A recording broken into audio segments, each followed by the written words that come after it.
Assalamualaikum warahmatullahi wabarakatuh. Bismillahirrahmanirrahim. Alhamdulillahirabbil alamin wassalatu wassalamu ala asyrafil anbiya wal mursalin sayyidina maulana Muhammad wa ala alihi washabbihi ajmain. Allahumma shalli ala sayyidina Muhammadil fatihi lima ughliqal khatimi lima sabaqa nasirul haqi bil haqi wal hadi ila siratikal mustaqim wa ala alihi haqqa qadrihi wa miqdaril azim. Ammal ba'd. Alhamdulillah, puji syukur kita tujukan kehadirat Allah Subhanahu wa taala. Selawat dan salam kita tujukan kepada junjungan kita Rasulullah SAW dan kepada seluruh keluarga beliau, sahabat beliau, kerabat beliau, zuriat beliau dan orang-orang yang mengikuti beliau hingga hari yaumul kiamah nanti.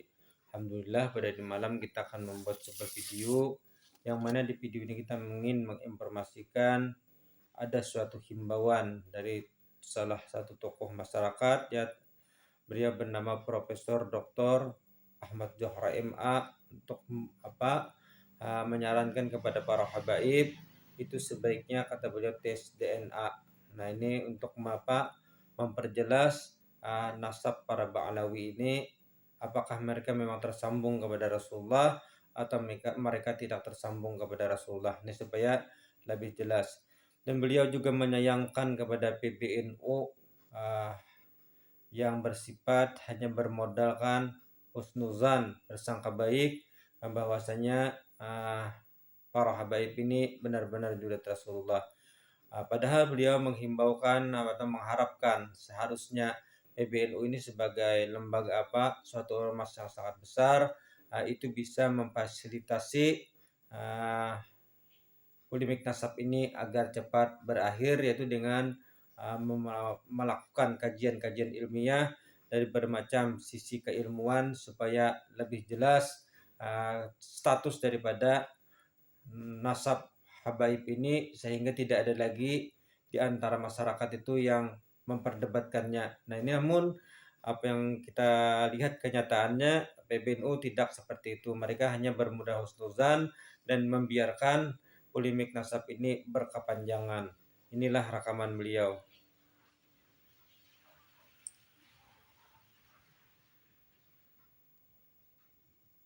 Ini kata jauh yang takoi buahnya. Jawa, bahasa Jawa. Sebenarnya konon tak jawab tuh masalah apa ini.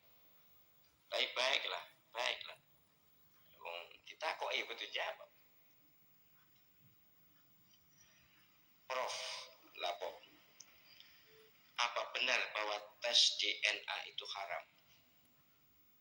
Siapa sih ngomong? Tes DNA haram. Tes DNA itu ini ilmu genetika, ya masalah nasab habaib itu. Atas dasar apa diharamkan? Tidak. Kalau kecuali ada ketemuan betul-betul diharamkan, apalagi kalau ini darurat, ini penting, ini urgent. Al-hajah tanzilu manzilatat darurat. Kepentingan atau kebutuhan itu menduduki posisi darurat. Nah, wat darurat itu lebih mahdurat. Keadaan darurat itu membolehkan sesuatu yang mestinya tidak boleh. Ini tidak ada dalilnya yang melarang. Kok diharamkan? Ya sejujurnya saya pernah menonton dikirimi video Habib Rizik menyatakan orang yang ngaku habaib wajib tes DNA. Wajib kok, diharamkan dia. Jadi Habib Rizik Syihab itu menyatakan bahwa tes DNA itu harus untuk mengklarifikasi status seseorang yang ngaku keturunan Nabi. Itu bagus kan? Sebab gini loh masalahnya itu. Keturunan Nabi, ngaku keturunan Nabi itu boleh tapi tidak bagus. Tidak ngaku itu lebih baik dan lebih ikhlas. Sebaliknya, bukan keturunan Nabi, kok ngaku keturunan Nabi, wah dosa besar. Dan itu haram surga. Nabi SAW yang dahulu. Siapa yang mendakwa menyatakan bahwa dirinya keturunan seseorang bukan ayahnya, maka dia haram surga. Ngaku keturunan loh, bukan naruh nama istri dengan nama suami itu lain, itu bukan keturunan. Ya ini saya menghimbau para habaib, sudahlah penjenengan seleh saja. Andai kata penjenengan keturunan Nabi, toh tetap dihargai oleh Allah SWT, oleh malaikat, tetap dihargai. Tapi nek bukan keturunan Nabi kok ngaku keturunan Nabi, wah besar-besar.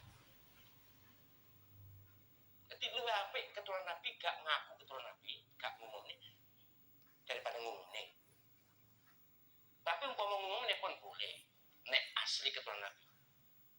Lah nek ora, jelas dosa. Ya mohon maaf. Kenapa sih ngotot-ngotot diakoni keturunan Nabi? Kenapa?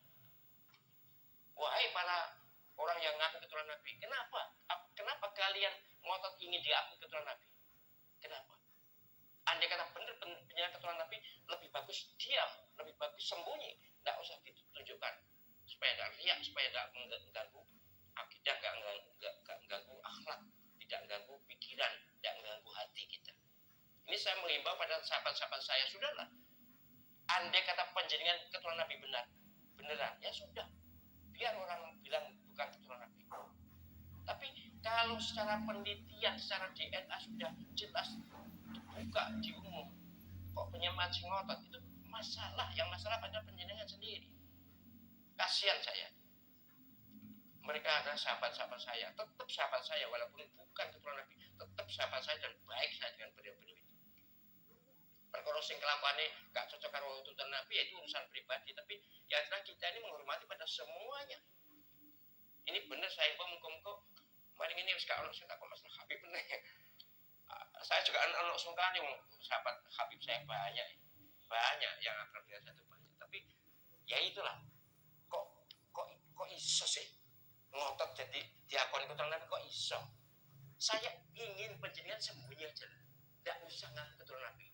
Sudah, nanti urusan di akhirat, tenang orang. Sebab kalau penjenengan bukan keturunan Nabi, ngaku keturunan Nabi, itu masalah besar. Apalagi DNA sudah jelas, haplogrupnya jelas. Ini yang tes DNA orang luar, orang Indonesia juga beberapa sama. Haplogrupnya G, dan itu bukan Arab dan bukan Hashim, apalagi Bani Hashim, bukan. Itu dari Kaukasus. Ya nanti dibongkar izin, tapi ya sudah, pokoknya jelas bukan J. J1 itu Nabi atau Bani Hashim ya. J1 itu Bani Hashim. Nah ini tidak ada yang tes tuh, yang J1 itu tidak ada sandunya itu 180 pong itu tidak ada. Dan sepiye itu. Masa cek ngotot aja, malah diharamkan malah yang dianggap. Wah aneh. Sing haramkan siapa Mas? Hanif itu mantune Gus Dur. Mantune. Duh. Lagi berarti orang tua kalau mantune enggak waduh Mas. Astagfirullah. Oh janganlah. Sampai mantu yo kudu nyadar. Jangan menentang orang tua. Atau orang tua minta maaf pada umat. Enggak apa-apa. Tapi sekali lagi, kehormatan panjenengan dan penghormatan kita pada panjenengan bukan soal keturunan Nabi itu bukan. Apalagi kalau sudah dinyatakan berdasarkan banyak disiplin ilmu sejarah, ilmu filologi, kemudian ilmu genetika, tidak terus menyangotot malah jatuh. Ini malah kasus bolak-balik loh. Saya sungguh sangat menyesalkan juga sikap PBNU itu, sangat menyesalkan. Kenapa seperti itu? Tapi oke lah, itu hak mereka sebagai pengurus, silakan aja. Tapi mestinya hal-hal yang terkait dengan keilmuan itu biar menggelinding, biar didiskusikan di masyarakat. Mestinya harus berani dialog terbuka itu, yang pro maupun yang kontra. Ilmiah soalnya. Saya sebagai orang akademik dan saya bertahun-tahun mengajar metodologi penelitian hukum Islam di S3. Sudah berapa tahun. Saya nyadar betul bahwa memang masalah nasab ini perlu diteliti secara ilmiah jika dipersoalkan. Dan sudah ada, produk ilmiahnya sudah ada. Kenapa lalu dimasalahkan? Pakai baik sangka lagi, pakai syuhra wal istifadah. Kalau tidak diperselisihkan, oke, tidak apa-apa. Zaman dulu memang tidak diperselisihkan.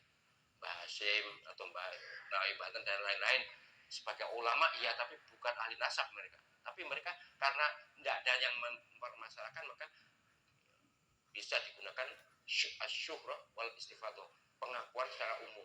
Tapi kalau ada yang masyarakat dan bisa menunjukkan bukti, lalu apa untungnya?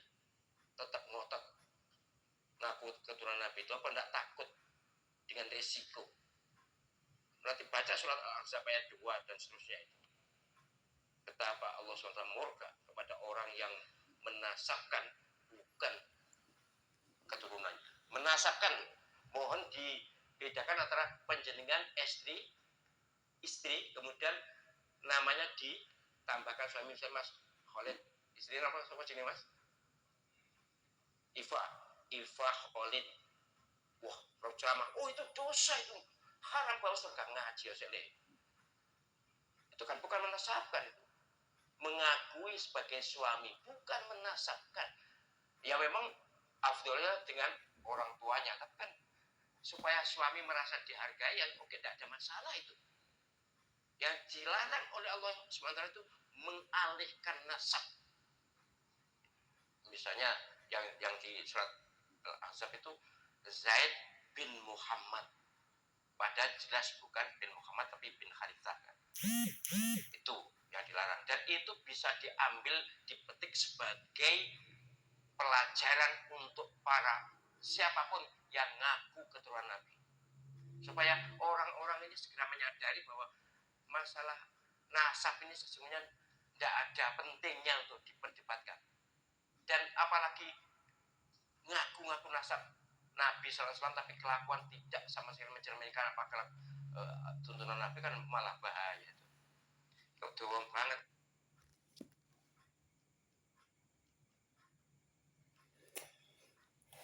Itulah pernyataan dari beliau, Bapak Profesor Dr. Ahmad Johara MA, yang menyatakan harapan beliau supaya polemik nasab ini cepat berakhir, terutama PBNU bisa memfasilitasi dalam urusan ilmiah, dan juga para habaib ini mau tes DNA agar prosesnya cepat selesai lah, supaya jangan ada lagi di tengah masyarakat kita ini yang saling memperdebatkan masalah nasab itu. Sekiranya inilah informasi yang kami sampaikan dan video kami kali ini. Wabillahi taufiq wal hidayah. Wassalamualaikum warahmatullahi wabarakatuh.